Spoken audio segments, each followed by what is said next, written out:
What's up, my loves? Welcome to the start of another reading vlog. It is Saturday morning. It's probably around 9:30. I'm getting a bit of a later start on this vlog. It seems that Fridays are just not a thing to start my reading vlogs on. I just don't want to read Friday nights, not a thing.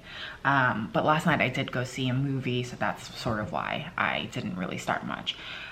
I am in the midst of Skyward by Bryan Sanderson. I have just passed the 100-page mark, and guys, let me tell you, it is freaking great. It is moving so fast, and I didn't know. So here's the thing, I am not a big sci-fi person, not a big person to be into space themes. Sometimes I am, like some of my favorite movies are Alien, and all the movies in that series, but sci-fi is a little touch and go for me. It really depends.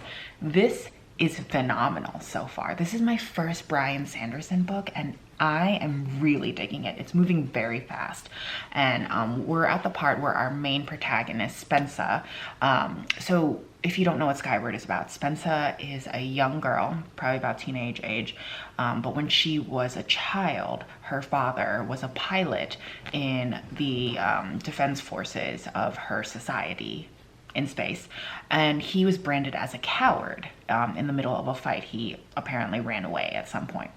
And so she has lived with that brand for most of her life now, and she has now just gotten into flight school, and she wants to prove everyone wrong. So she is definitely like the underdog of underdogs here. So I'm really digging all of the descriptions of flight school. Like, I have no desire to be a pilot.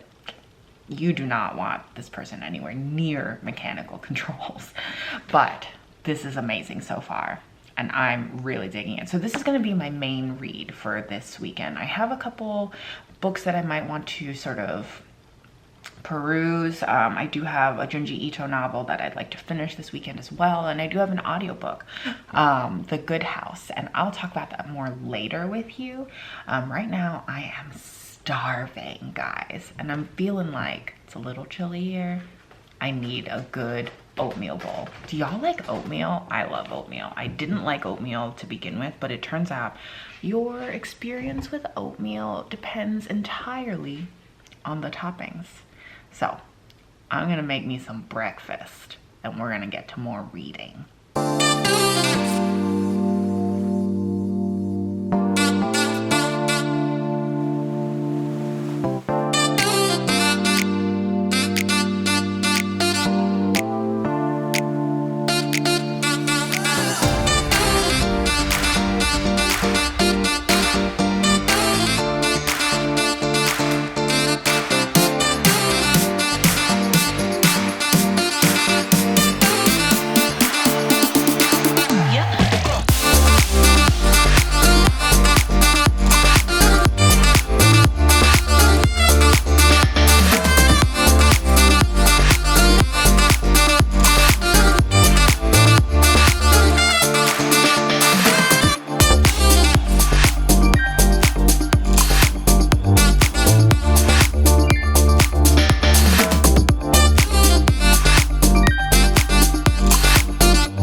Hello, my loves. Checking back in. So I've got a very delicious lunch here of beans that I just made in my Instant Pot, some rice, salsa, avocado, lettuce, and then, guys, if you've never had the late July tortilla chips, you're missing out, especially the chia and quinoa variety. Super delicious. So before I dig into my food, I did want to check in with you with Skyward. Guys, I have read over 100 pages today, just today, and I'm a slow reader. That's amazing. I've just been able to just chill a little bit and get some reading done. I've been a little tired today, so I've been trying to take it easy, but I'm feeling better after reading these 100 pages. Skyward is so good so far. I really love how Spencer is just this underdog who's really trying to prove herself in flight school. The descriptions of flight school are amazing. And I also love the little details, like the little friends. She's discovered like a ship, and maybe I shouldn't have shared that. It's actually not a terribly big part of the story just yet, so I don't think it's actually that crazy. But just like there are little side characters that really bring the story to life. And I think probably one of my favorite characters is actually their flight instructor, Cobb. He is hilarious, but also very serious. I don't know. He's very good, and I'm just so excited to be into this book right now. And I'm really surprised at how much I'm enjoying the setting. Normally I don't take well to like space settings. I do and I don't. I'm very picky about it. I just like settings with lots of trees that are non-apocalyptic and that sort of thing. And space settings don't tend to be that. And I just think that for my first Brian Sanderson book, it's a very like easily digestible sort of entry to his like world. I'm thinking I might try the Mistborn series next, because I know that is sort of like a big series for him, and it's sort of more complicated, very high fantasy, and you know that I'm into some high fantasy. But I'm hoping, I wonder if I can get another 100 pages in by the end of today. Probably not likely, because I've got a late Secret Santa to go to later this evening, but I will try. I did want to show you, however, my boyfriend just put in these beautiful new shelves, and I'm really excited about it. Look how nice they are. They're the best. That's all I can say about them. They're beautiful. I didn't have any hand in putting them together. He did it all by himself, or rather with the help of his brother. And this is exciting. More space for books. There's a painting of Max, all of my pictures of animals and stuff, and then there are books up there. There will be more books probably to go in there. Super nice. Guys, breaking news. We have scored some Girl Scout cookies. Should not have the trash in them. It doesn't, I don't care. I personally don't care. Because we are trash for Girl Scout cookies. Ha ha ha ha ha. Just want to eat it and you're... Roscoe wants some Girl Scout cookies. Thin Mints, good choice. I love the peanut butter ones and the lemonade ones so much. These are the best. Why don't they have pictures of things anymore? Oh, there it is. Peanut butter patties. These are my absolute favorites. Thin Mints are second. Thin Mints are second. And then these are definitely third, the lemonade ones. Oh God, so yummy. Meanwhile, look at this. These dogs. Hello, my loves. It is Sunday. It is also, oh God, it's 2:20. So yes, I'm a bit late on updating you. But we went to a little friends gathering last night, a late Secret Santa, and we didn't get back till very late. And I just haven't really devoted much time to reading.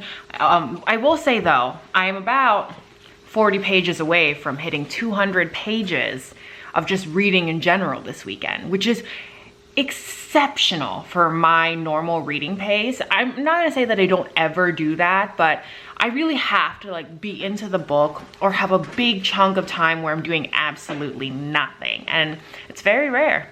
It's very rare for me just to speed through a book, but Skyward is doing it for me.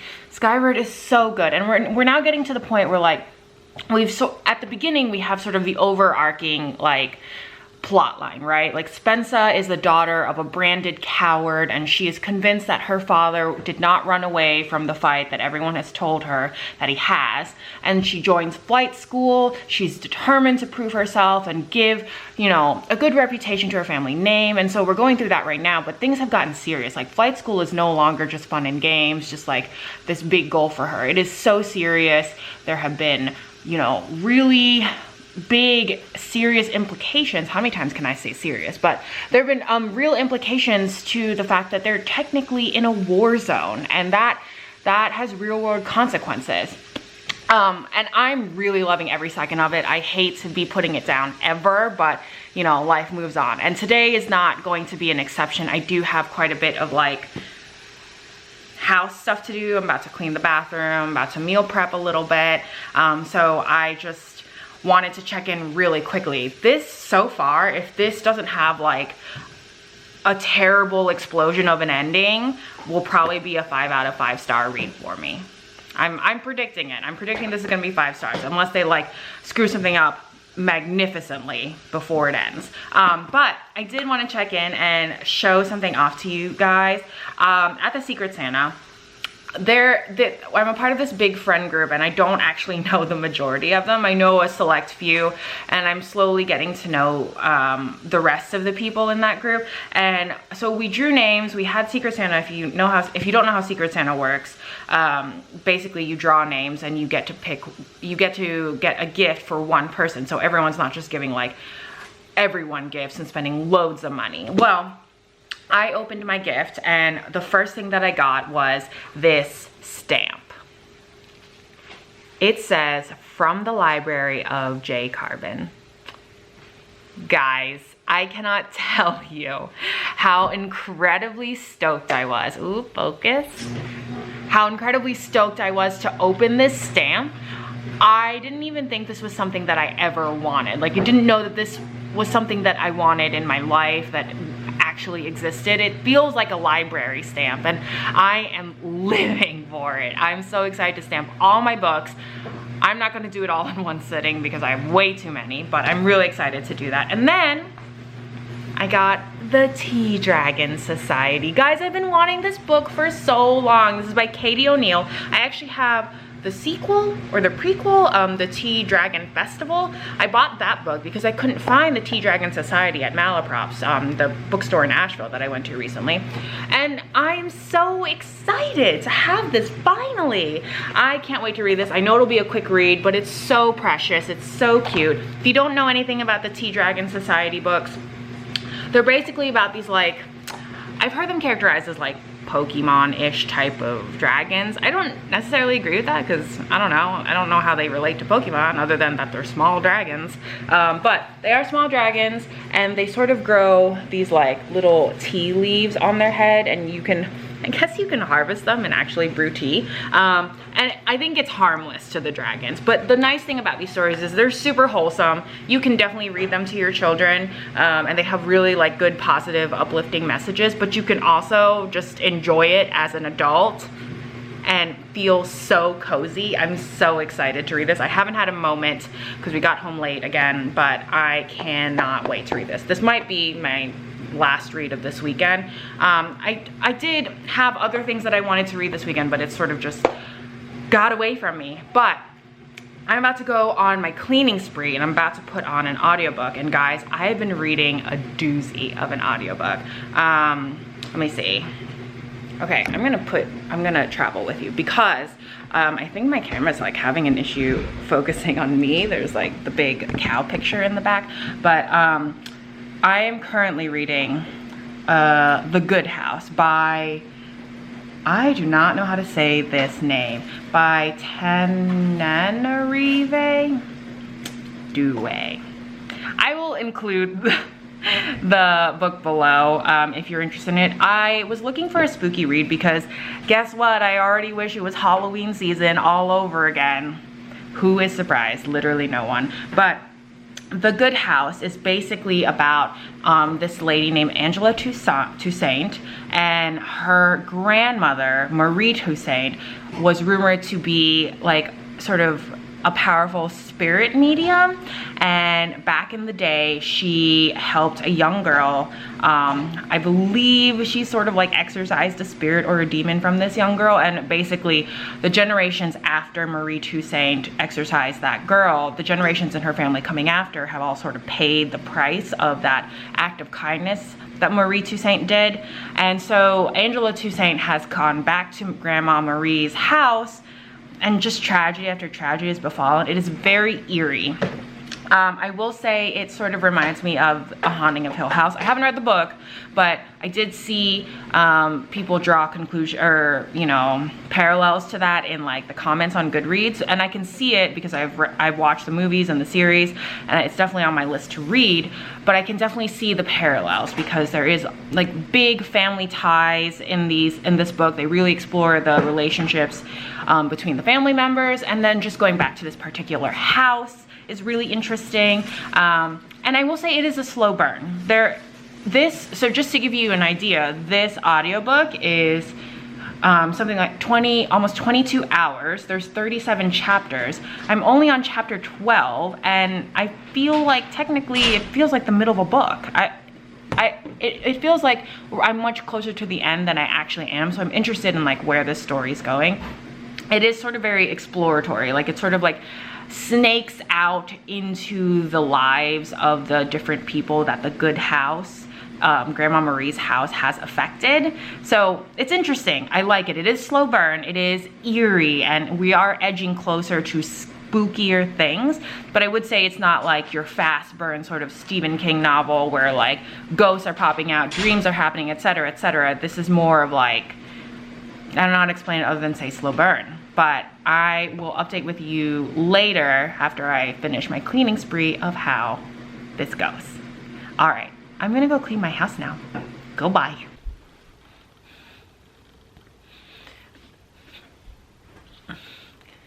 Good morning, y'all. It is Tuesday morning. I just wanted to check in real freaking quick with you.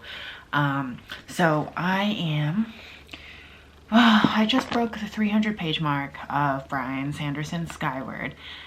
Like I said before, things are fantastic in here.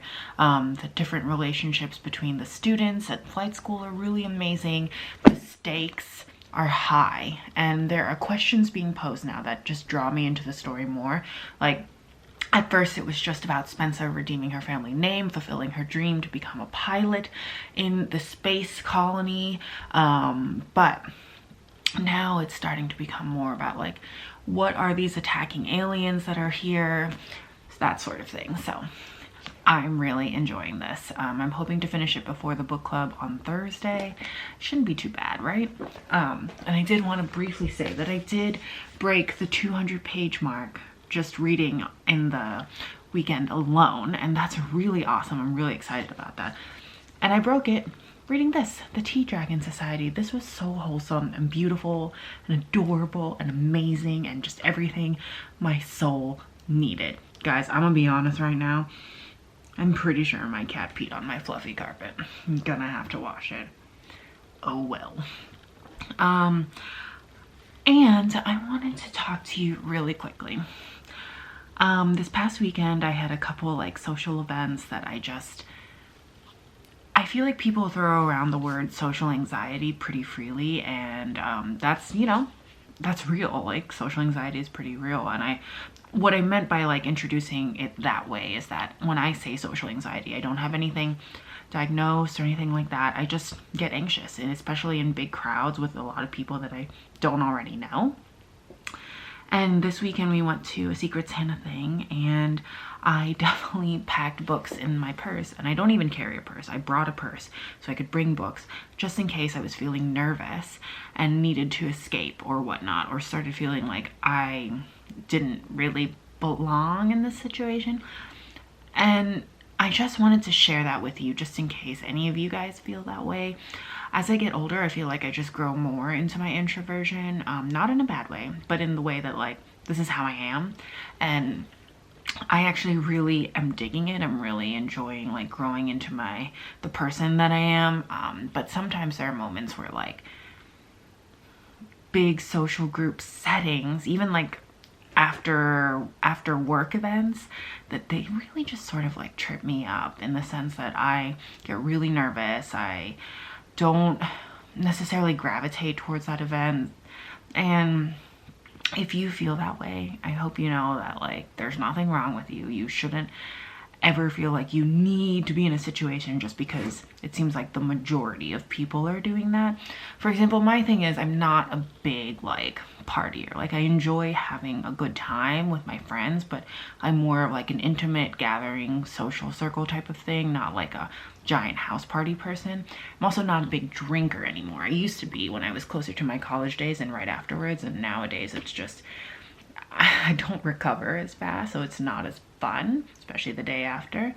And I have noticed too that I tend to drink to sort of pacify my social anxiety, and I felt like last year I gave it up mostly because I was competing in weightlifting and I needed to stay focused, but I realized I felt a lot better without it. There's my cat, my evil cat. I'm pretty sure she peed on this carpet. I smell cat pee. It's dry. I'm not sitting on like wet cat pee, but anyway, this is a long ramble to say that if you feel anxious in situations like that, or if you have no desire to go and be in big groups like that, and that's your thing, don't ever feel bad about that. I definitely do warm up to people very easily, but just big groups, man. I'd rather be at home with my animals, even if they pee on my goddamn carpet. Anyway, guys, I don't want to ramble, but I hope you know that you are as awesome just the way you are. And I hope you read Brian Sanderson's Skyward, and definitely get into the Tea Dragon Society. And I hope you guys enjoyed this vlog. Please, oh my god, my animals are freaking out. If you enjoyed the video, please give it a like, a subscribe, and Max, what are you doing? And hit that notification bell so you always know when I've got good things coming to you. Bye, y'all.